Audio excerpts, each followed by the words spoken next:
Hello, everybody, and welcome back to Deciphering My Experience.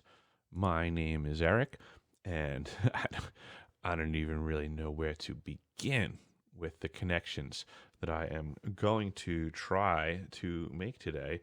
But I'll do the best that I can. It's going to be a bit complex. I hope you guys are going to follow this along. It really makes a lot of sense in my head. But first, if you could please check the links below, because as everybody knows, you can't speak 100% of your truth here anymore. So I have a website link below. There's other stuff that no longer gets put to YouTube that I will be placing on my website. So please check the links below and come on over and check me out at deciphering.tv. For those of you that don't like clicking things and following the truth. If you're going to stay here on YouTube, then by all means, subscribe, like, share, and comment, and do all the YouTubey things that will keep deciphering my experience moving forwards and bringing the truth out to people. But let's get into the meat and potatoes of what's going on. I always think of the movie Forrest Gump in times like this, and there's a line from that movie where he says, it's funny, the things that we remember. And I think of that all the time because it's like certain little pockets of information that just get ingrained in your head and you can't get rid of them. And let's see, how do I want to start this? So I'm going to start with the article first. I had an option of an article or a map, but I am going to do the article first. So let's bring up that article. And let me see here. So this was a property on Long Island, or properly pronounced from Long Islander perspective, we Long Island. But this property on Long Island is very interesting. The areas all around it, I know that I have worked, but I'll get into more of that with the map later on. So I started with the article. So here's this property on Long Island. The Greentree Estate is as much a piece of Long Island history as the family who lived in it. While so much of Manhasset in the 1920s was lost to industrialization and the advancements to modernity, there are a few precious jewels that have weathered the storm of a new century. Greentree was the home of the prominent Whitney family, known for their business enterprises, social prominence, wealth, and philanthropy. Greentree. I've noticed this before with very affluent families. They don't like utilizing addresses. They just like to name their property, and you're supposed to know, like, I live at Greentree. Please park around back at the servants' entrance. But it just is what it is. So this was Greentree, and this is a property that I was very familiar with. It's locale. And I'm going to connect why it's important to contemporary news by the end of this video, so stick around. A Whitney family tree.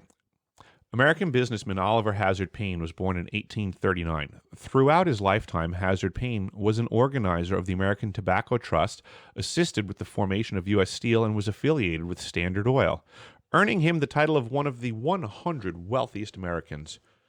Upon his death in 1917, with no other children, Hazard Payne left $63 million. That's $1.3 billion in 2019 dollars, and his estate, Greenwood Plantation in Georgia, to his nephew, William Payne Whitney.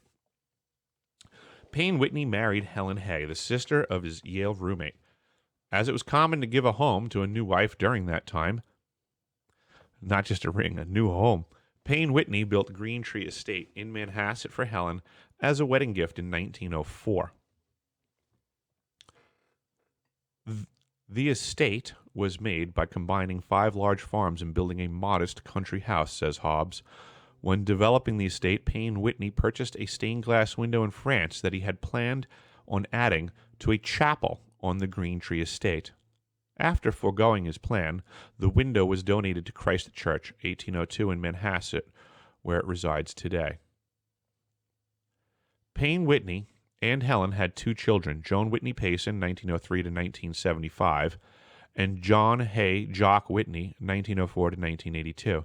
Joan, a sports enthusiast, would later become the first owner of the New York Mets, and Jock would become perhaps the most prominent Whitney in the history of the family, accomplishing more than his contemporaries could have imagined.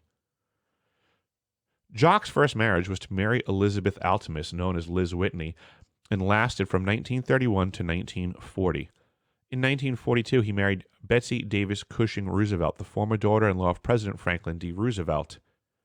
Jock adopted her two daughters from her previous marriage. According to Hobbs, he has some of the art from Greentree hanging in his own living room. Betsy loved art and adored her paintings from Picasso and Toulouse-Lautrec, many of which were hung throughout Greentree and her city home. Greentree had some solid security, I'll tell you that much. Hobbs family. In this tale of two families, the Hobbs family also has an interesting history. Hobbs' grandfather, Walter Hobbs, came to America from England to work for the Pulitzer family.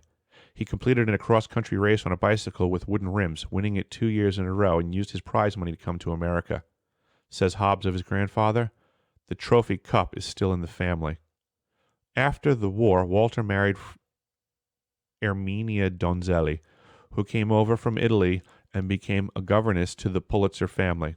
She spoke and wrote in 5 languages and traveled around the world, taking care of the Pulitzers' 2 children, Steve and Ralph. Soon after, the newlyweds left the Pulitzers to work at the Whitney estate, working his way up. Walter became the building manager for the estate, among his many job responsibilities, including managing the wine and spirits and petty cash for the entire estate, handling hundreds of thousands of dollars. Walter worked for the Whitneys until he was 88. "My father grew up on the estate, and I worked there a few summers as well," says Hobbs, adding that the gardens on the grounds on the estate were maintained by a staff of 28 full-time gardeners. "My wife, Cheryl, and I worked on the estate and helped in the greenhouses, including taking care of the prized orchids."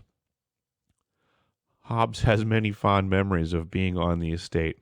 He recalls his first baseball game as a child, a Mets game where he received a very special gift from the owner, Joan. Tom Seaver was pitching, and I remember how earthy Joan Payson was. She was a person of the people. As Tom Seaver comes back to the dugout, he pulls his hat down, and she shouts profanities at him to play better, Hobbs recalls. When the game ended, Joan contacted the manager, Casey Stengel, and said to my grandfather that they had a present for me. They did up a ball that the entire 1965 Mets team signed. This is the life, huh, folks? Hobbs' home is filled with boxes of history from the past. His father was so passionate about the estate, having grown up and worked on it, that he made detailed notes and wrote down names, dates, and anything of importance on the artifacts he came to collect. See, people pay attention. The labor. A lot of what we have was all thrown out. My father and grandfather got it all from dumpster diving. All of the personal letters and photos, says Hobbs. Noting that some of the treasures include a pennant that hung on Jock Whitney's yacht, the Aphrodite. Photos of foreign dignitaries and royalty who came to visit. Checks signed by Jock, receipts from wine purchases, and staff files of every employee of the estate. I donated a lot to the Long Island Historical Society. A jock of all trades. Although Jock Whitney's life was incredible since birth, he acquired his own relationships, many of which revolved around the theater, since he and Joan invested in many plays, including bringing A Streetcar Named Desire to Broadway. Jock was also lifelong friends with the greatest dancer of all time, Fred Astaire. Keeping in the Hollywood circle, Jock befriended David O. Selznick, the producer of Gone with the Wind. Jock knew a literary agent named Kay Brown from the New York theater scene and hired her as the literary agent of Selznick Productions. She discovered a manuscript from an unknown author named Margaret Mitchell, says Hobbs. When Whitney read the manuscript, he called Selznick and urged him to buy the story. In 1937, Selznick bought the rights, and 2 years later, Gone with the Wind would become one of the most iconic movies of all time. According to Hobbs, when Selznick Pictures ran out of money making Gone with the Wind, Jock put up $850,000 of his own money. Although it was Selznick who discovered Vivien Leigh, it was Whitney who decided to cast her in the role of Scarlett O'Hara. It was also Whitney who made a deal with Warner Brothers. Is this John Warner Brothers? To cast Clark Gable, who was under contract with the studio, in the role of Rhett Butler. In exchange for Gable's service, Warner Brothers distributed Gone with the Wind. The stars stayed at Greentree ahead of the premiere in Atlanta, and my father caddied for Clark Gable, his wife, Carol Lombard, and Vivien Leigh, says Hobbs. Taking on a more political role, Jock served as the U.S. ambassador to the United Kingdom during the reign of Queen Elizabeth II. The Queen's sister, Princess Margaret, visited Greentree and stayed in the pool house in what became known as the Princess Margaret Room. Jock was the largest private art collector in the country, later becoming the president of the Museum of Modern Art, MoMA. When he died, one of the crown jewels of the art collection, a Renoir painted Les Moulins de Galette, 1876, was sold by Betsy for $78 million. Says Hobbs of the painting, which was acquired by Jock in 1929 and hung in the living room of his city home. When Betsy passed, she left 7 major works to MoMA, as she, too, had been a museum trustee for more than 20 years. Cézanne, Picasso, Van Gogh, Matisse, Bellows, Signac, and Cross were all given to the Manhattan Museum, while the National Gallery in Washington, D.C. received other works, including Van Gogh's self-portrait. 6 paintings were bequeathed to Yale. Thanks for sticking in on that one, folks. This here's the clincher. After all of that is framed, for all the opulence and wealth that is happening on this property, this is what became of it. The Greentree Foundation. When the Whitney estate was later divided, land was gifted to several organizations.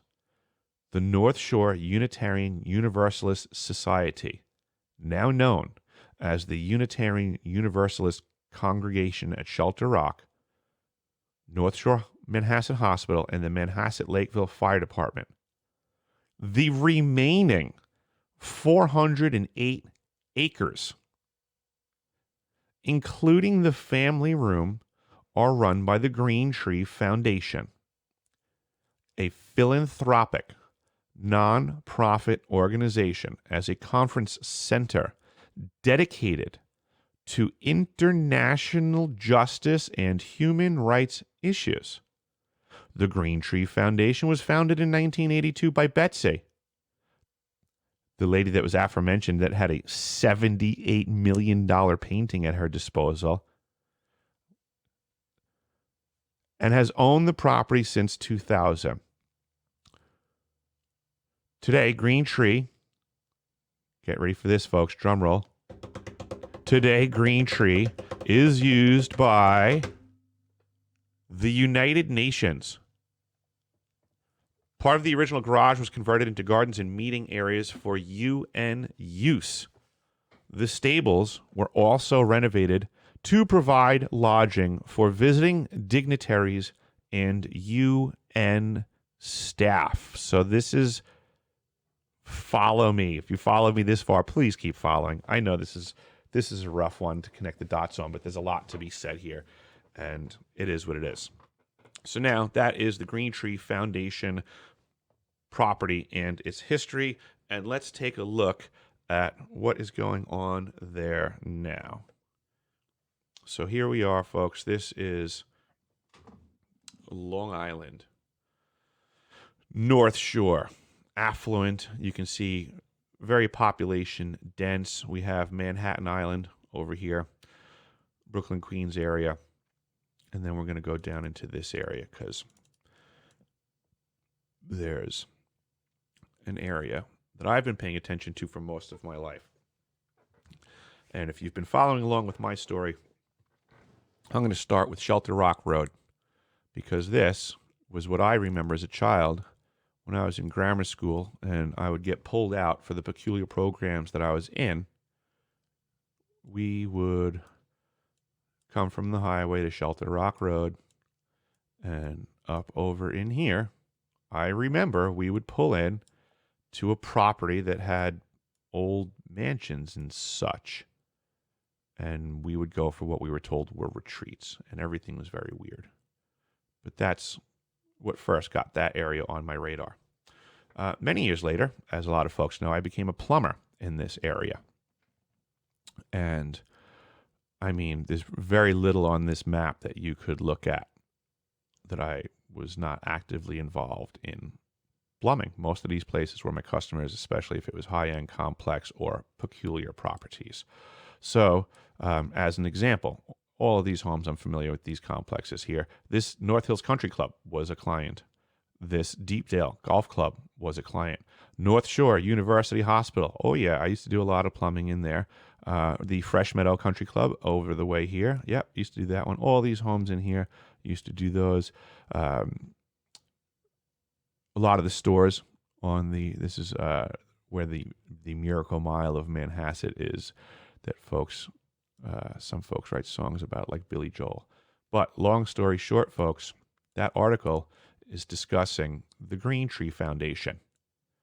This is the 400 and some odd acre property that remains of the Whitney estate that you can see that on Long Island.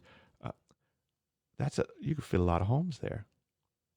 The amount that you can get for that property is really hard to measure. But with that being said, money's not the object, because when you have one painting worth $78 million, you don't have to start worrying about subdividing your parcel of 400 acres and figuring out how much you can get per acre. It doesn't work like that. You have plenty of moolah. So let's move in here and check out the Greentree Foundation property. And the reason this came to mind to me is because of all this talk in the news about Evergreen. So Evergreen and what's going on and the accusations with that company and the Clintons and what could be going south made me wonder, because I always remembered, like I said way back at the start of this video, it's funny the things that you remember. I always remember driving past this gate here, the opening to the Greentree facility. And it simply said Greentree, but it said it in a way that looked very similar to me to the lettering of the Evergreen Corporation, the shipping company. And yep, I'm going to go there, folks. I think there is a connection between Greentree and Evergreen. This property has been shady. I've been eyeballing it for a very long time because it is what it is. My customers all worked around it. I don't recall ever driving in the Greentree gate from this side. But as you can see over here, there is some very peculiar structures. I mean, that's a really cool glass dome that's giving off a really interesting effect from the sun. But you can even see, substantial gate here, ready to block off that end, because I guess they're, worried about threats from the fire department that's right there. That was, the land was donated to the fire department by the estate. This property here was donated. That's the police department, donated by the estate. There's the Greentree Foundation over here. Just interesting little setup compound here. Everybody can pull in, get out of their vehicles in private behind the fences. You have this fenced in, nice, the dish right there, the satellite comlink stuff. That's always cool. The Greentree property also donated a lot of the hospital property here. So, this is a really nice tract of land to have if you're on Long Island proper.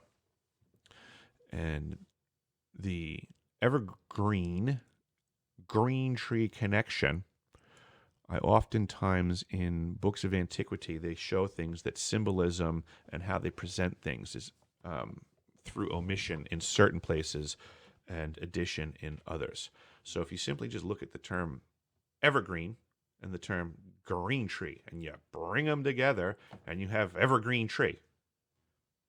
This is how these folks hide in plain sight and do connections and have a knowing amongst themselves. Like it's a wink, wink. You know, oh, I'm with Evergreen. Oh, I'm with Green Tree. But either way, this is apparently now UN property, as they're telling us, through facilities that could hold a lot of other folks, literally areas that you could amass a lot of personnel, I guess, and attend to them. It just makes me wonder what things like this could be used for in the future if we're assisting UN folks so much so. I wonder how many UN folks they assist. Just makes me wonder.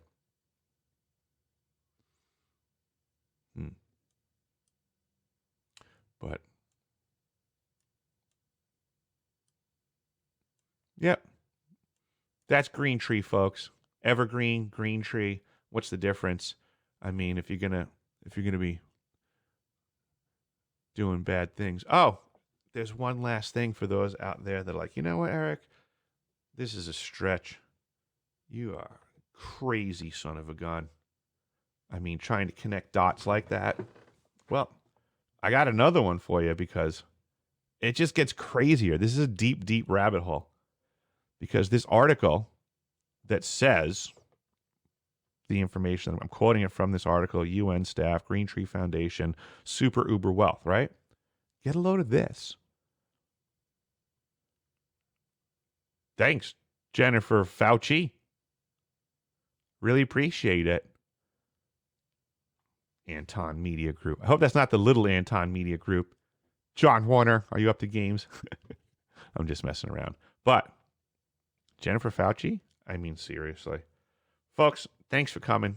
As always, I'm deciphering my experience. I hope you guys are deciphering yours. Don't let them pull the wool over your eyes forever. There is a grander truth out there, and we all need to just talk to each other, connect the dots, because there's more going on that people aren't discussing. So have a great day.